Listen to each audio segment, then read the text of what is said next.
Hello, ನಿಮ್ಮ ಹತ್ರ Aadhaar card ಇದೆ ಅಲ್ವಾ? ಎಸ್, ಹಲೋ, ನಾನು ಶಿವಮೊಗ್ಗ ವಿರೂಪಾಕ್ಷ ಮಾತನಾಡ್ತಾ ಇದ್ದೀನಿ. ಈಗಾಗಲೇ 3-4 ಸಲ ನಿಮ್ಗೆ ಹೇಳಿದ್ದೀನಿ, ಆಧಾರ್ ಕಾರ್ಡು ಅಪ್ಡೇಟ್ ಆಗಬೇಕು. 10 ಇಯರ್ಸ್ ಆದಮೇಲೆ ಅಪ್ಡೇಟ್ ಆಗಬೇಕು. ಇಲ್ಲಿರುತ್ತೆ ನೋಡಿ, ನೀವು ಯಾವಾಗ ಮಾಡಿಸಿ 2013, 11, 12ರಲ್ಲಿ ಆಧಾರ್ ಕಾರ್ಡ್ ಮಾಡಿಸಿದರೆ ನೀವುಗಳು ರಿನ್ಯೂವಲನ್ನು ಮಾಡಿಸ್ಬೇಕು. ರಿನ್ಯೂವಲ್ ಅಂದ್ರೇನು?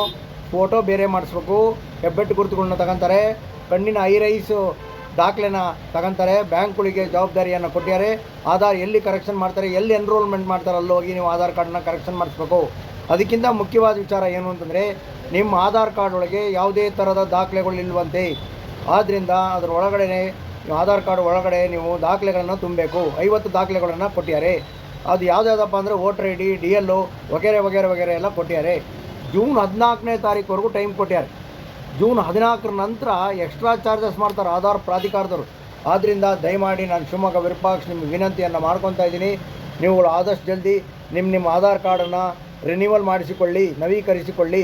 ಅದರ ಜೊತೆಗೆ ನೀವು ಆಧಾರ್ ಕಾರ್ಡಿಗೆ ಡಾಕ್ಯುಮೆಂಟ್ಸನ್ನು ಅಪ್ಲೋಡ್ ಮಾಡ್ಕೊಳ್ಳಿ ಅಂತ ವಿನಂತಿಯನ್ನು ಮಾಡ್ತಾ ಇದ್ದೀನಿ. ನನ್ನ ಯೂಟ್ಯೂಬ್ ಚಾನಲ್ ಇದೆ ಶಿವಮೊಗ್ಗ ವಿರೂಪಾಕ್ಷ ಅಂತೇಳಿ, ಸಬ್ಸ್ಕ್ರೈಬ್ ಮಾಡಿ, ಲೈಕ್ ಮಾಡಿ. ಥ್ಯಾಂಕ್ ಯು, ನಮಸ್ಕಾರ.